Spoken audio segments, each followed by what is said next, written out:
AI does not belong in the C-suite. A couple of weeks ago, a politician stood up in front of the entire legislation and read his ChatGPT instructions out loud on camera into the official record.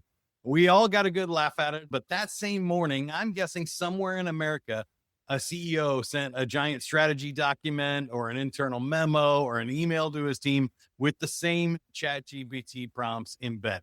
This time, though, nobody laughed because you're paying their salary. So if you're an executive who's been brainstorming with ChatGPT, I have some bad news for you this week, but give me 10 minutes and I'll change your mind about using AI. I'm Mike Montague, founder of Avenue 9, and this is episode 100 of the Human First AI Marketing Podcast. I know how this one sounds coming from a guy who runs an AI marketing agency and regularly uses ChatGPT, Claude, and Grok as a founder, a president, CEO, sending things to my team, but I do it very carefully because I've come to believe over the last 2 years that AI does not belong in the C-suite. Let's talk about it. We're celebrating 100 episodes, 100 conversations with real experts in AI and marketing about how you can do that with a human-first approach. I believe that it's the only effective long-term strategy, and I've asked over 100 people. I've also asked AI, ChatGPT, Claude, and Grok what they think about AI marketing and a human-first approach, and surprisingly, they agreed with me.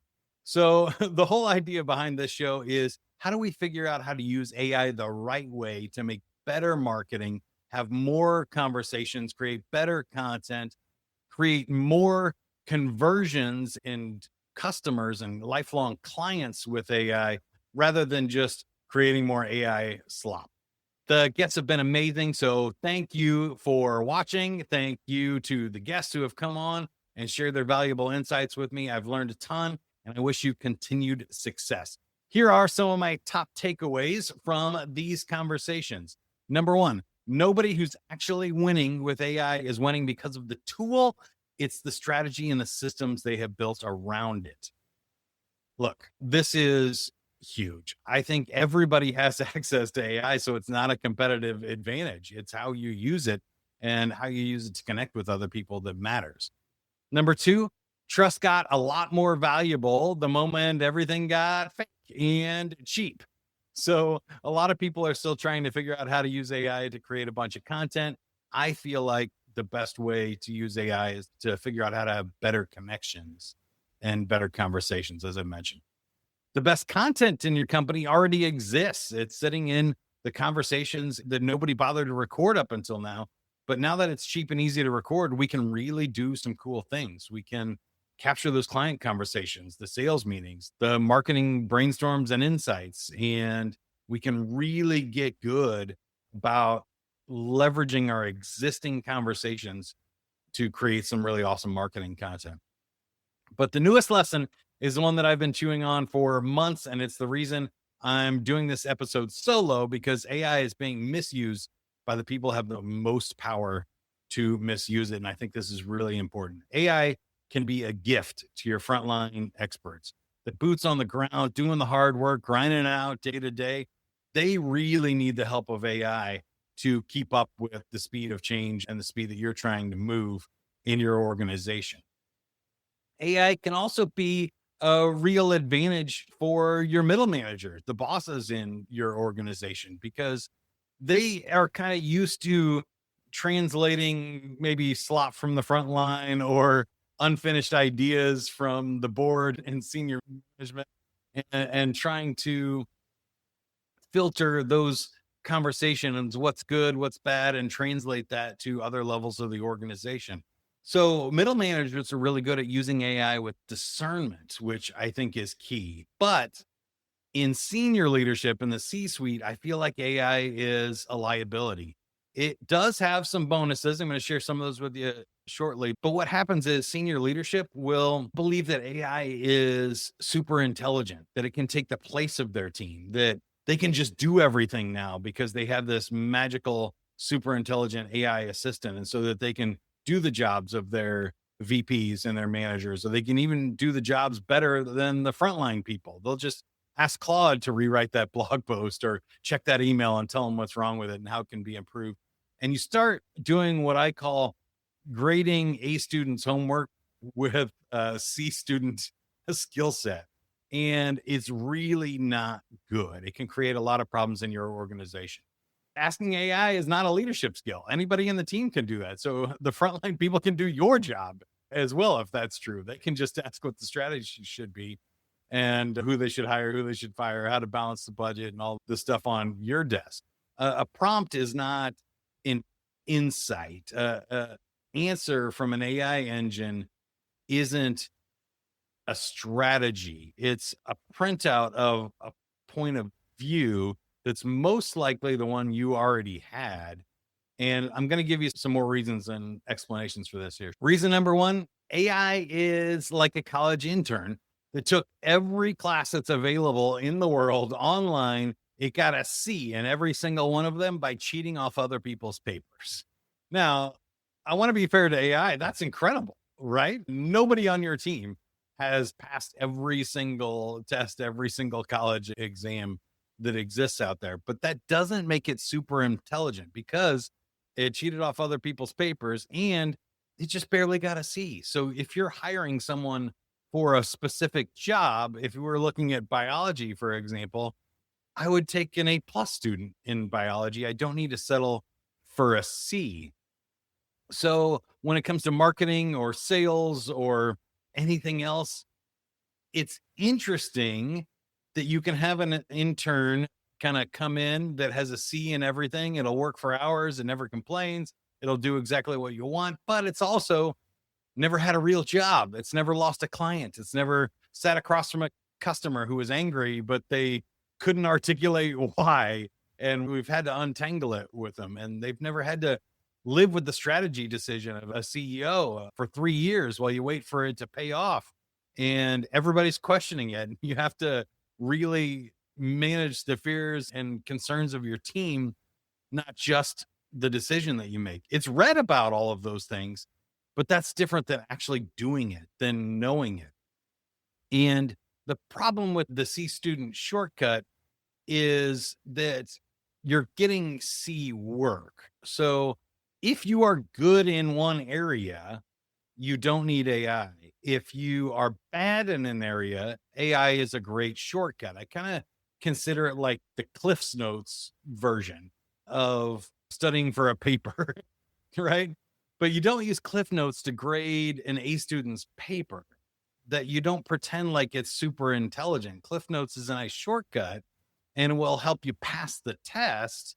But if this is your discipline, if this is your strength as an organization, you need to rely on your human experts, the A players, the people that can pass the test, that have experience, that understand the 2 or 3 missing nuance things in practice that actually matter. It's like when you're in marketing and you study the product placement, promotion, and stuff in business class is a lot different than actually going out and seeing whether your message resonates with an audience. So I think you want to really be careful with this C student. Reason number 3 is it's also the teacher's pet. It doesn't have its own opinions or strategy. It's just a corporate yes man. It's designed to do whatever you want.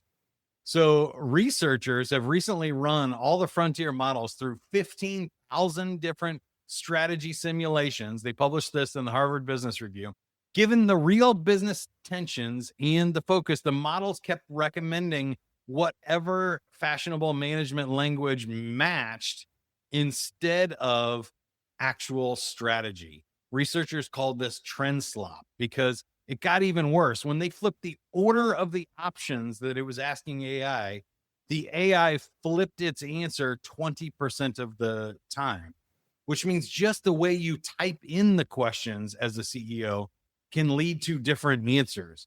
I'm sure we've all had this happen where you're talking with your ChatGPT bot and then you go, well, what about this? And it says, you're right. That changes the answer completely. And it just flip-flops based on what your current opinion is. And you can have fun with it and go back and forth and say, tell me why this works. Tell me why this doesn't work. And you can make it say anything that you want it to say. The researchers found that it agreed with a user's incorrect belief 64% of the time. So is just agreeing with what you said and stating it with confidence to reinforce your belief rather than tell you the truth. This is a crazy yes man lying machine. So let me say this as plainly as I can. AI does not know the answer to your question. It doesn't think, it doesn't feel, it doesn't have an opinion. When you ask what it thinks about your marketing plan or your strategy, what it actually does is predict what you want to hear based on what you typed in, one word at a time. It notices which way the boss is leaning, and then it leans in that way harder. And this is a dramatic percentage of the time. So, leadership in the real world means choosing things that are not popular. It means knowing when to zig instead of zag and understanding all of the context around the world. This is why I do not believe AI belongs in the C-suite. But I've still got two more of these. Reason number 4 is trend slop rolls downhill. A players do not forward AI output to their boss, send it up. They'll filter it. They'll make it look like a polished presentation. They'll shorten it down to a one-page summary. But a fast-moving executive doesn't think twice. They don't take the time. They paste it to their team. They send it out raw. The team has to translate it. They have to try to interpret what that means. They got to take out your AI prompts. They have to try to find the gold in what you sent because you didn't do the work of simplifying it for them. So I have a rule I'm going to share with you here in a minute that fixes this, but I really want to highlight this because Stanford researchers found out that 41% of employees have received AI generated work that looked polished but moved nothing forward. They call this work slop. 2 hours of rework was created every time it landed on frontline people. But here's the numbers that CEOs should really know about. After receiving it, colleagues rated the person who sent it as 54% less creative, less capable, and 42% less trustworthy than they did before they received the AI slop. So if you're a leader, when you forward AI slop to your team, you are spending your trust, your respect, and your authority, and you're wasting their afternoon, 2 hours of extra work by sending that crazy idea you had with ChatGPT last night. And I've seen every side of this. As working in an agency, I get bosses that send me 100-page strategy decks. I get marketing teams that double check my work with Claude. I get competitors pitching my clients that they can do it cheaper with AI and that they don't need my expertise. I get software companies promising that you can just vibe code your entire strategy over the weekend and you don't need an agency at all. And look, it's a lot. I'll admit it. I've made some slop myself. I started overcomplicating my marketing pitches to clients, thinking that it was bringing more value. It wasn't. I've quickly learned to trim this down to create a quick, beautiful looking presentation deck with a summary of the things that they need to know and saving all of the other data and context for myself, because spotting AI work is not very hard. Let's be honest. Humans are lazy, and thank God for that. Bill Gates has supposedly said that if he had to get a hard job done, he would pick a lazy person because the lazy person will find the easiest way to do it. And I think that's kind of where we are in AI. If you get dozens of thorough, evenly formatted, perfect grammar, detailed recommendations about your job, you can guarantee that your boss did not do that. He does not have that kind of time, or she does not have that kind of stamina to really know the ins and outs of the campaign that you're trying to create. So the tell is the extra work. And the second tell is the leftovers, those stage directions that the guy read into the legislature. Certainly, here's a deeper look at blank, blank, blank, still sitting at the top of page 3. You got to do the work. If you're going to send AI work to somebody, you've got to make it human before you do it. And there's one more stat that I found in all of the research this year that I think is staggering too, that CEOs don't know, is that you can't feel the execution gap from the C-suite. There was a randomized controlled trial where experienced developers rated whether they were faster or slower with AI and how long they thought it would take to complete tasks that they knew inside and out, that they would already know how to do. With AI tools, they were 19% slower than they were without them. And afterwards, those same developers rated that AI had made them 20% faster. That's a 39% gap between how the work felt like they were doing and how the work actually went. And this is worse the further you are away from the work. So if you're a CEO and you're thinking that my team's going to be 20% faster with AI, I can cram more initiatives down the funnel, you're wrong. They're actually 20% slower. And so now you have this huge execution gap that is what every company is seeing with their AI initiatives. The productivity reports coming up to you, you can't trust, and your time estimates going down are not accurate either. And every promise that's coming from you from an AI sales team or a marketing team or a product execution team, I've learned in my agency business that there's some things that just don't scale. I was thinking about this recently, that there are still things that the president of the United States has to do that every other human has to do. They have to have meals, they have to go to the bathroom, they have to sleep. No matter how much resources you have, or staff and assistants, or access to AI, there are some things that just don't scale. Just because you can complete a report faster with AI doesn't mean that anybody can read it faster. And so we still get all kinds of problems when we try to be more productive with AI. So that's warning number 5. Now I'm going to tell you what to do about this. I call this my AI ABCs for leaders, CEOs, people in the C-suite, owners of companies. If you want to really leverage AI in your company, here's 3 quick tips. Number 1, A players use AI to solve problems. They know how to grade the answer that AI comes up with. They know how to execute. They know how to do things better, when to use AI, when to not, when to get unstuck, when they've spent 3 times as long trying to solve the problem with AI than if they had just done it themselves. And they're going to find the way to be most efficient.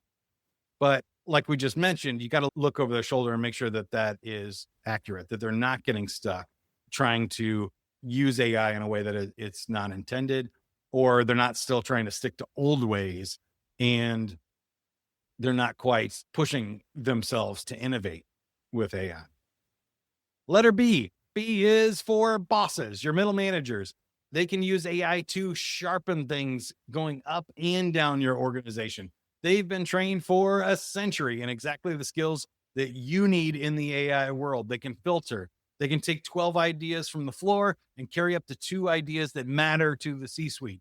They can take the new initiative, the brainstorm, the great idea from the C-suite, and they can compress it, pressure test it, structure it, and cut it down so that the frontline team can execute it. I think this is a cool way to use AI. I would let managers use AI as much as they can to save them time. They're critical in your organization. And there's some really cool things that your middle managers can do if they get tech savvy and if they understand these human first philosophies that we've been talking about here for the last 2 years. Number 3 is the C-suite. The C-suite uses AI to prepare for conversations and to prepare for their work, but they don't use it to actually do any of their work. AI can help you get educated. It can help you build better questions for your team. It can help you understand a discipline in the organization well enough to hire somebody who knows it, or maybe help you judge their outcome as far as results and strategy. But I urge you to never dictate tactics down to your team. Never use AI to make the call. The rule here is simple. The closer you are to the work, the more freely you can use AI, because you can understand the ins and outs of whether it's making a difference. The further you sit in the organization away from where the magic is happening, the more carefully you need to be when you use AI, because you just don't know what's going on. Now, what I think is interesting here is that A large part of the C-level job is being a C student across the whole organization. A CEO needs to know a little bit about a lot of things in order to make their high-level strategy decisions. So AI is helpful in getting you just enough context to make A-level decisions, but the hard part is knowing when to stop and not start dictating tactics, scripts, content, doing the whole thing yourself and going way too far when you're not doing your job anymore. You're doing your leaders or your frontline workers' job. So here's the policy that I would adopt today everywhere you can. I think this is good for every organization. It's one of my pet peeves this year. I'm really hoping people get onto this, but the rule is nobody gets to quote AI. So you can't say Claude says this, Grok says this, ChatGPT says this. So that ends the discussion. Think about it. AI is either quoting an expert you could cite directly, it's pulling knowledge from someone, a human who actually created it, or it's handing back your own belief back to you, but in better sentences. So instead of saying Claude says we should, what you're really saying is, I think we should. And then you need to defend it like it's your idea. Too many people are pretending that AI is super intelligent and that just because Claude said something means that's better. I see this a lot with like SEO, AEO, people grading marketing pieces and saying, well, Claude said it would be better if our email was formatted this way. But guess what? Your frontline workers used Claude in the first place. So Claude's the one that said that it should be longer. And now Claude's the one that's saying it should be shorter because somebody else asked. So I think this is critical. Nobody gets to put their responsibility onto AI. If you have been, go back to trusting your humans you hired. They know how to do the job. They can ask AI. You can say, hey, go back and pressure test this with your AI, brainstorm some new ideas, sharpen your thinking and come back to me with a really simple explanation, whatever you want from them. Just don't do it for them. Don't discount the decisions and the work that they've already made by running it through an AI and coming back with some C student analysis. Again, it's like grading your A players' work with a Cliff Notes version from a C student. It's insulting, and I think that we can all do better. Here's the line I want you to remember, and then we'll wrap this up. AI does not enhance your judgment as a leader by default. It exposes the absence of it. If you do not filter, you are going to look silly, just like that politician. Sometimes it happens to me, and I realize that I've gone down an AI rabbit hole and I got to close the laptop, go have a conversation with another human. And that's the only trick that I've really found that works. But that's why I keep podcasting, I keep learning, and I keep having real conversations with my clients. This was conversation number 100. Thank you so much for listening. Everybody that's listened to the podcast so far, you got me a Silver Creator Award. YouTube sent me for crossing 100,000 subscribers. So if you're not subscribed on YouTube, do that now. It has been amazing. I also got to thank the whole editing team that nobody will ever see. Carissa, Aaron, Tabazzo all worked on the show over the last 2 years. This show, I really believe, belongs to you. Everybody who watched, everybody who came on as a guest, everybody who commented or shared an episode or sent something to a coworker because they needed it and it solved a problem. Thank you. I really mean that. And of course, as always, if you need help turning your expertise into content, conversations, clients, that's what we do at Avenue 9. We practice human first AI marketing. That means the human does the thinking first. We put your customers first. We put your employees and your team first. And we help small and medium-sized businesses market like big brands without burning out their teams, burning bridges with their customers, or blowing their budget. We never ask AI what to think or what its opinion is or how it feels about our work. We ask AI to synthesize what we're thinking, feeling, and doing so that we can articulate it and execute it better. If that sounds like something that might help your organization, go to avenue9.com. We'll see you next week. Keep going, everybody.